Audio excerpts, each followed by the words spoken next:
Class को, यानी 5 लोग तो वो हो गए जिन्होंने ज्वाइन ही नहीं किया हुआ। अच्छा, इसके बाद 5 नहीं 15, ये अबाउट 50। अच्छा, फिर आप ये देखिए कि इसमें से 42 ने दिया है और 18 ने नहीं दी हुई असाइनमेंट अभी तक, पहली एक्सरसाइज भी। अच्छा, फिर से देखें कि बहुत से लोग हैं जो अभी भी यानी आपको कितनी दफा बताया है कि कंप्लीट नेम के साथ आए। अब यहाँ सपोज ये सामने खुला हुआ है आयशा फातिमा, उसने कंप्लीट अपना आईडी दिया है BCHF 17E021। Ayesha Mumtaz BCHF 17M057, Faisal Hasan BCHF 17E006। अब ये तरीका है ना, अब बिल्कुल ठीक तरीके से उन्होंने असाइनमेंट सबमिट कराई। इसी तरह से नीचे भी आप देख रहे हैं इंशान ने, इम्तियाज ने, फरजीन ने। लेकिन आप दूसरी तरफ देखिए, फरत नवाज आईडी नहीं है, आगे लिखा हुआ 08। 08 क्या, मैं कौन से कैंपस में ढूंढने जाऊं कि ये बीबी कौन है? सो कंप्लीट स्टूडेंट आईडी नहीं है। इकरा इम्तियाज आप देख रहे हैं, कुछ भी नहीं है आगे। सो मैं कहाँ से ढूंढूंगी ये इकरा कौन सी वाली होगी, कहाँ होगी? तो जब तक आप कंप्लीट नीचे देख रहे हैं आप, मोहम्मद सगीर, मोहम्मद नोमान, कोई आईडी नहीं दी हुई, रहमान अब्बास, कोई आईडी नहीं है। सो इस तरह से आप जब इतना मेरा टाइम वेस्ट करवाएंगे तो उसी लिहाज से आप अपने मार्क्स जाया करवा रहे होंगे, क्योंकि मुझे गुस्सा आएगा कि जब मैं इतनी दफा आपको समझा चुकी हूँ कि अपनी आईडी लिखनी है आपने, और अगर आपको फिर भी नहीं लिखने की तमीज आ रही तो फिर आप मार्क्स गंवाएंगे। मैं नहीं दूंगी, बिल्कुल भी नहीं दूंगी। और सेम अभी मैंने सुबह क्लास में से एक स्टूडेंट को डिलीट किया है, किस नाम से उसने ज्वाइन किया हुआ है, इट्स मुनव्वर। अब इट्स मुनव्वर कौन, अब मैं क्या बोलूं कि कौन है क्लास में? सो आपको अपना नाम नहीं आता क्या कि आपका क्या नाम है और आपको उसके अकॉर्डिंग चलना है। सो जब तक आपकी ये हरकतें रहेंगी आप नंबर उसी अकॉर्डिंग ही ले रहे होंगे, ये आपको बता रही हूँ। निचले देख लें कितने लोग हैं जिन्होंने नहीं दी हुई, Taiyaba, Rubina, Saira, Sharia, it's Munawwar again join. अब इसको मैं दूसरी दफा डिलीट भी करूंगी और अब इसके मार्क्स तो मैं काटूंगी ना, जब ये मुझे इरिटेशन पे भी आ रही है या आ रहा है, जो भी है। मेरे ख्याल में कोई इकरा विक रही होनी है ये। अब इकरा मुनव्वर ने सेट भी ज्वाइन किया, फिर इट्स मुनव्वर भी कोई है जो ज्वाइन कर, तो फिर मैं ऐसे लोगों को क्यों रखूं क्लास में? अभी इसको डिलीट कर दूंगी, खैर मैं क्लास को कंप्लीट कर लूं तो इसको मैं रिमूव कर दूंगी। अच्छा, हम बात कर रहे थे कि एल्डोल कंडेंसेशन जो है वो एसिड कैटालाइज्ड भी पॉसिबल है। जब हम कहते हैं एसिड कैटालाइज्ड, तो देखें जब हम बेस कैटालाइज्ड बोलते हैं तो हम बेस से क्या करवा रहे थे, अल्फा कार्बन का प्रोटॉन रिमूव करवा के इनोलेट बना रहे थे। जब हम एसिड कैटालाइज्ड बोलते हैं तो मीन्स के इनोलाइज तो नहीं करवा सकेंगे, इनोलेट नहीं बनेगा। तो अब हम क्या करेंगे, प्रोटॉन जस्ट हमने प्रोवाइड किया तो वो यहाँ अटैच हुआ, ये प्रोटॉन हमने इस तरह से टाटोमराइज करवाया और इस तरह हमने जो चीज बनाई वो इनोल है, इनोलेट नहीं है। ये याद रखें, बेस कैटालाइज में इनोलेट बनता है, एसिड कैटालाइज में इनोल बनता है। अब इनोल जो है ये इनोलेट से लेस रिएक्टिव होगा या मोर रिएक्टिव? लेस एक्टिव होगा। ये रिएक्शंस कंपैरेटिवली थोड़े से स्लो होंगे। और अब जब हमने करवा लिया तो इधर से हमने वीक न्यूक्लियोफाइल जनरेट करवाया, लेकिन दूसरी तरफ क्या हुआ, क्योंकि एसिड कैटालाइज था तो इलेक्ट्रोफाइल जो हमारे पास कार्बोनिल था, एक मॉलिक्यूल एज न्यूक्लियोफाइल आया है एज इनोल, दूसरा एज इलेक्ट्रोफाइल है जिसका कार्बन है। अब जब मैंने ये प्रोटॉन इसको प्रोवाइड किया, क्योंकि एसिड कैटालाइज्ड है तो प्रोटॉन तो इसके साथ होगा, तो अब ये इलेक्ट्रोफाइल पहले वाले इलेक्ट्रोफाइल से सिंपल कार्बोनिल से ज्यादा स्ट्रॉन्ग है या लेस? ज्यादा पॉजिटिव चार्ज, ज्यादा स्ट्रॉन्ग। सो यहाँ पे इलेक्ट्रोफाइल ज्यादा स्ट्रॉन्ग होता है, न्यूक्लियोफाइल वीक होता है। जो एसिड जो बेस कैटालाइज्ड होते हैं उसमें न्यूक्लियोफाइल स्ट्रॉन्ग होता है और इलेक्ट्रोफाइल उससे वीक होता है। तो एनीवेज एक स्पीशीज क्योंकि इसमें अभी भी एक्टिव है इसलिए रिएक्शन होता है, इनोलेट रिएक्ट करेगा कार्बोनिल के साथ। उसी तरह से आपने इलेक्ट्रॉन ट्रांसफर करवाई, आपने नया कार्बन कार्बन बॉन्ड जनरेट किया और आपने कार्बोनिल को रीगेन किया है। कार्बोनिल रीगेन करके वो जो एसिड कैटालाइज किया था वो वाला एसिड आपने रिमूव कर दिया। एक्सक्यूज मी मैम, एक बात कंफर्म करनी थी आपसे जी मैम जो अभी आपने असाइनमेंट अपलोड की है वो यही वाला चैप्टर है ना? तो वो यही असल वाला है, यही में वाला। जिस बुक से जो हमारे पास एडिशन है क्लेडन का, ठीक उसमें है, वो ठीक है। 27 चैप्टर। मैं ब्रैकेट में लिख दूंगी, मैं ब्रैकेट में लिख दूंगी कि चैप्टर का टाइटल लिख दूंगी, ठीक है। Okay, thank you ma'am.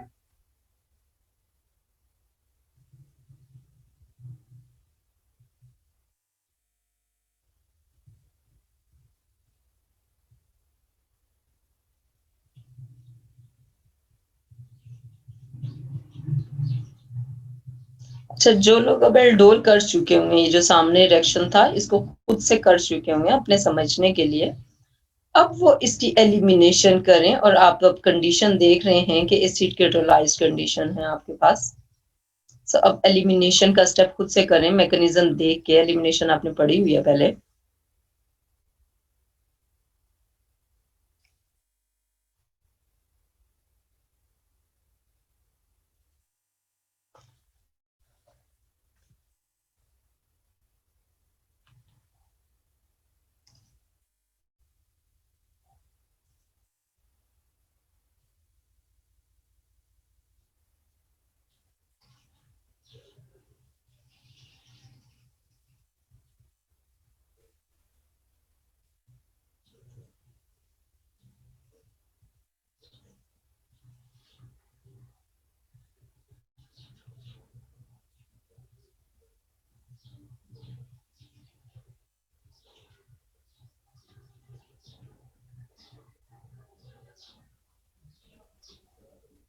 Elimination type of elimination क्या है, अब मुझे फेस करना। रिएक्शन मैकेनिज्म के अकॉर्डिंग बताएं। Ma'am E1 elimination. बाकी लोग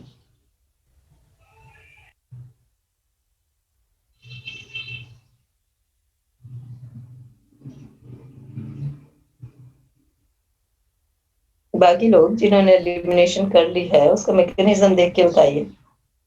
मैम E1। मैम क्योंकि ये एसिड कैटालाइज्ड है तो इसकी E1 है। E1 एलिमिनेशन टाइप है इसमें। Ma'am E1। ठीक है। अच्छा, अब देख लीजिए, अपने मैकेनिज्म को जस्ट कंपेयर कर लें। आपने एसिड प्रोवाइड किया। एसिड सबसे पहले क्या करेगा, हाइड्रोक्सिल को प्रोटोनेट करेगा। प्रोटोनेट करके उसे गुड लिविंग बनाएगा, कार्बोकेटाइन में कन्वर्ट करेगा। प्रोटॉन जो है उसे हम रिमूव करेंगे कार्बोकेटाइन को स्टेबलाइज करवाने के लिए, और इस तरह से alpha beta unsaturated compound. Please हर दफा में अपने अल्फा बीटा मेंशन जरूर कर लेना। इस कार्बन के ऊपर लिखना है अल्फा, इसको लिखना है बीटा। यहाँ पे जब हाइड्रोक्सी होगा, बीटा हाइड्रोक्सी आपने लिखना है अल्फा, इधर लिखना है कि ये बीटा। ठीक है। अच्छा, अब अगली बात। अभी तक हमने जो बातें डिस्कस की वो ये कि कंडेंसेशन हो रही है एक स्टार्टिंग मटेरियल की अपने ही दूसरे स्टार्टिंग मटेरियल के साथ, और हम जो कार्बोनिल कंपाउंड्स ले रहे हैं, अब देखें कि कार्बोनिल है, साइक्लोपेंटेनोन है। पहले हमने जो कार्बोनिल लिया वो एसीटोन था। सो ये सिमेट्रिकल हैं, दो तरफ मैथिल मैथिल हैं, यहाँ दोनों तरफ ये साइक्लिक सिस्टम्स का पार्ट CH2 है। ये सिमेट्रिकल कार्बोनिल कंपाउंड है। एल्डिहाइड में तो पॉसिबल ही एक साइड होती है, दूसरी साइड पॉसिबल नहीं होती। तो ये जो इशू है उसमें ये होता है कि अगर वो अनसिमेट्रिकल हो तो फिर क्या होगा, फिर ये डिसीजन करना पड़ेगा कि which one will be the which one will be provide us the inolate and which should react as electrophilic carbon. वो तो मसला आ जाएगा कि किधर इनोलेट बनेगा, कौन सा बनना चाहिए। तो उसमें बहुत सारे हमें साइड रिएक्शंस मिलेंगे। अब उसमें जब हम अनसिमेट्रिकल कहते हैं तो ये देखिए, पहली एग्जांपल देखिए। हाँ, है क्या, ये है तो अनसिमेट्रिकल, एक तरफ मैथिल लगा हुआ है, एक तरफ टर्शियरी, लेकिन ये वो ग्रुप है जो सिरस से इनोलाइज हो ही नहीं सकता, इसके पास प्रोटॉन ही नहीं है। सो आल्दो यहाँ पे हम ये अनसिमेट्रिकल है, लेकिन इसमें इनोलाइजेबल प्रोटॉन एक ही साइड पे अवेलेबल है, इसलिए ये भी उसी तरह से रिएक्शन कर रहे हैं जैसे सिमेट्रिकल करते हैं। एक ही साइड पे इनोलेट बना और इस तरह से सेल्फ कंडेंसेशन हो गई। आप अपने पास कर ले, उससे हाथों से सारे स्टेप्स लिखे और बीटा अल्फा बीटा मेंशन करके नीचे लिखें कि बीटा हाइड्रोक्सी कार्बोनिल है। तो इस स्टेप को जरा करें पहले अपने पास, फिर आगे चलती हूँ मैं।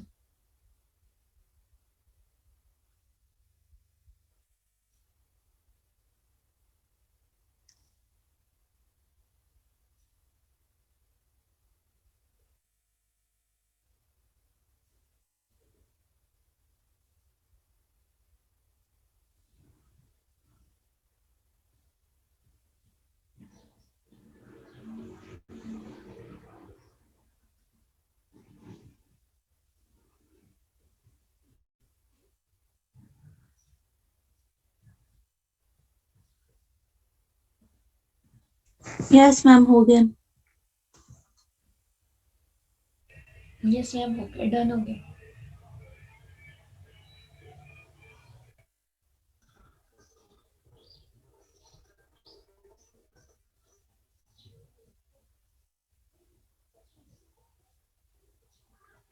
ठीक है, सो यहाँ इससे अगली एग्जांपल देखिए, उसमें भी वही हुआ कि एक साइड पे प्रोटॉन अवेलेबल ही एक साइड पे है, अब ये इलेक्ट्रॉन है एक ही साइड पे अवेलेबल है, तीनों लेट तक मैंने मेंशन कर दिया है, कंडेंसेशन खुद से आप करें, देखें कि क्या प्रोडक्ट बनती है।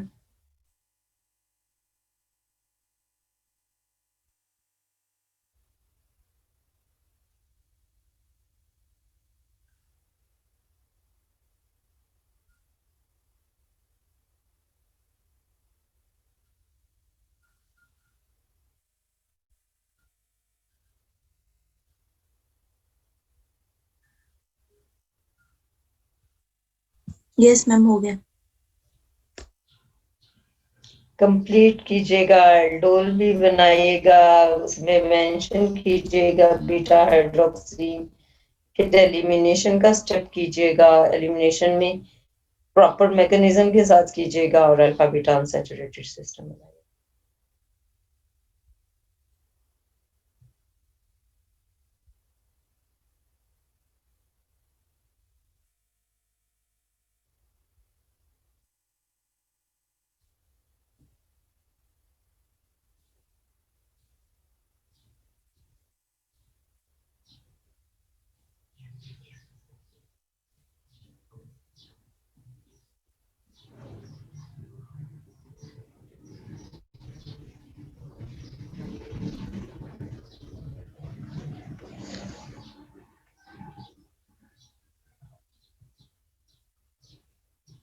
Yes, ma'am, it's done. ठीक है, फिर फॉलो करके देखते हैं, मैं आपको दिखाती हूँ क्या क्या पॉसिबिलिटीज हैं इसमें।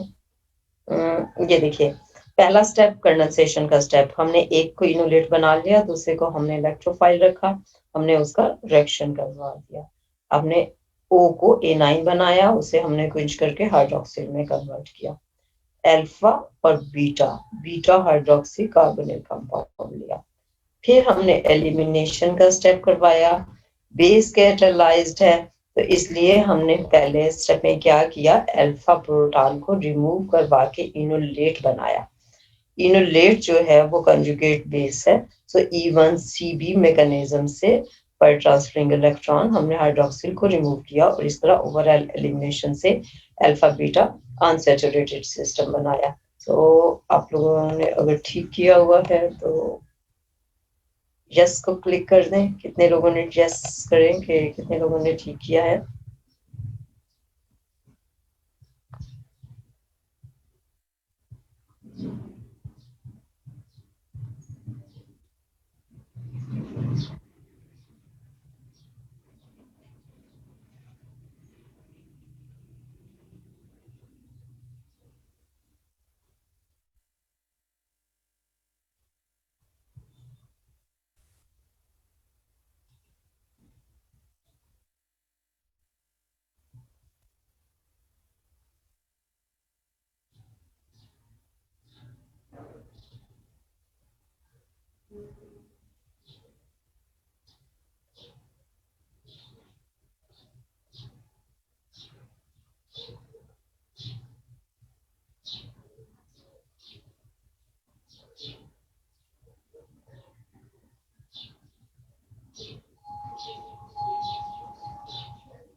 33 लोगों ने किया है क्लास में। अगली बात की तरफ आते हैं, वो ये है कि मैम एक हमारे पास क्या है सिस्टम। जी क्वेश्चन है कि मैम ये जो ऑक्सीजन पे चले जी जाते जी हैं बोलिए। इलेक्ट्रॉन और उसकी प्रोटोनेशन जिससे हाइड्रोक्सिल बनता है, उससे पहले अगर वो इलेक्ट्रॉन नीचे आ जाए और एस्टर वाला ऑक्सीजन लीव कर जाए एज ए लिविंग ग्रुप।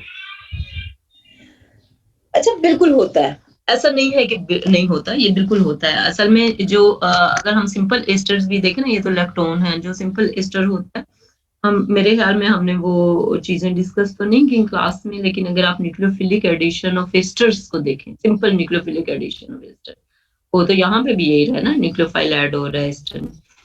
तो अगर हम न्यूक्लियोफिलिक एडिशन ऑफ एस्टर्स देखें तो हम वहां पे हमेशा यही कर रहे होते हैं कि ओ आर को रिमूव कर देते हैं as good leaving group. So same वही चीज यहाँ पे होती है कि ओ आर जो है रिमूव होता है। अब यहाँ पे अगर मैं ओ आर को रिमूव करवाऊं इस तरह से, आप ये देखिए कि इस तरह कार्बोनिल वापस आया और कार्बोनिल वापस होके ओ पे नेगेटिव आ गया, ऐसे ही है ना। तो जब हमने ये किया तो वहां यानी एज गुड लिविंग ग्रुप, तो अब हमारे जो ओ पे नेगेटिव चला गया, लेकिन ओ सिस्टम से निकला नहीं है, सिस्टम का पार्ट ही रहा है। अगर तो ये सिंपल का एस्टर्स होते, अगर ये साइक्लिक ना होता, सिंपल एस्टर होता, ओ आर होता है, तो ये सिस्टम से निकल जाता और यहाँ पे कार्बोनिल आ जाता। वो होती है जिसे हम कहते हैं क्लेजन कंडेंसेशन। आप क्लेजन कंडेंसेशन करेंगे। अब ये क्योंकि साइक्लिस्ट से सिस्टम के अंदर है, तो ये दरमियान में ऐसा होता जरूर है कि ओ जो है ये कार्बोनिल बनता है और ओ पे नेगेटिव आता है, लेकिन ये क्योंकि सिस्टम के अंदर ही होता है और ओ पे नेगेटिव आ चुका है, तो वो फिर से इसके ऊपर रिएक्ट करके कार्बोनिल पे अपनी साइक्लाइजेशन रीगेन कर लेता है और फिर इसको वापस इलेक्ट्रॉन देता है। तो ये एक्चुअल में इंटर कन्वर्टेबल स्टेप होता है। वैसे मैंने शो नहीं किया था, अगर आप क्लेडन की बुक में पढ़े तो उसने इसकी पूरी एक्सप्लेनेशन वैसे लिखी हुई भी है कि ये किस तरह से अपने आप को ओपन करके वापस रिंग क्लोजिंग करता है, लेकिन मैंने सिंपल रखने के लिए इसको डायरेक्ट आपको शो किया था। सो आपने यकीनन पढ़ा होगा वहां से, अगर आपने क्वेश्चन किया तो यकीनन पढ़ा है। लेकिन अच्छी बात है आपने पॉइंट आउट किया, ताकि बाकी जो क्लास के लोग हैं अगर वो माइंड में उनके क्वेश्चन था या नहीं था, लेकिन उन्हें ये ऑप्शन जरूर ज़हन में होना चाहिए। तो एक्चुअली एक स्टेप ये जरूर होता है, ये ओ को देखें, ओ को मैं कार्बोनिल में कन्वर्ट करूं तो यहाँ से ये इलेक्ट्रॉन्स इस जो रिंग का पार्ट है इस पे चले जाएंगे, तो ये एज लिविंग ग्रुप जाएगा। लेकिन क्योंकि ये सिस्टम के अंदर ही रहेगा, सिस्टम से अलग नहीं होगा, तो ये फिर एज न्यूक्लियोफाइल उसका कार्बोनिल पे रिएक्ट करके इसको OA9 बनाएगा और फिर हम इसे प्रोटॉन बनाएंगे। तो ये आपस में एक्सचेंजेबल है सिस्टम, और एंड हमारा फिर हमें साइक्लिक सिस्टम में फेवर्ड हो जाता है क्योंकि वो ज्यादा स्टेबल होता है।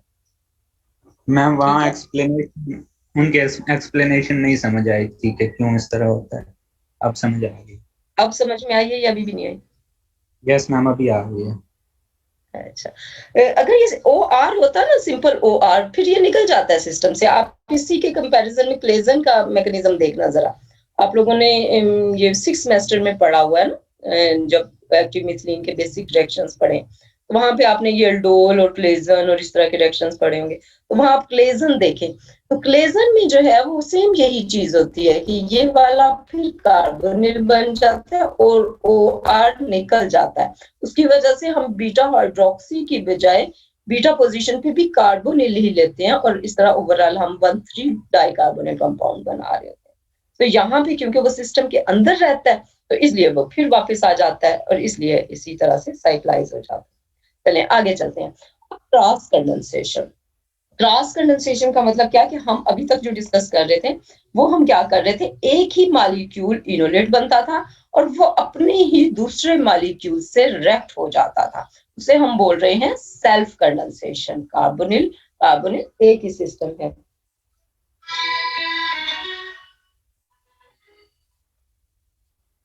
अच्छा, अब अगर ये क्रॉस कंडेंसेशन की बात करें तो इसका मतलब ये होगा कि दो कार्बोनिल डिफरेंट कार्बोनिल हैं, एक इनोलेट बनेगा और एक जो है वो इलेक्ट्रोफाइल होगा।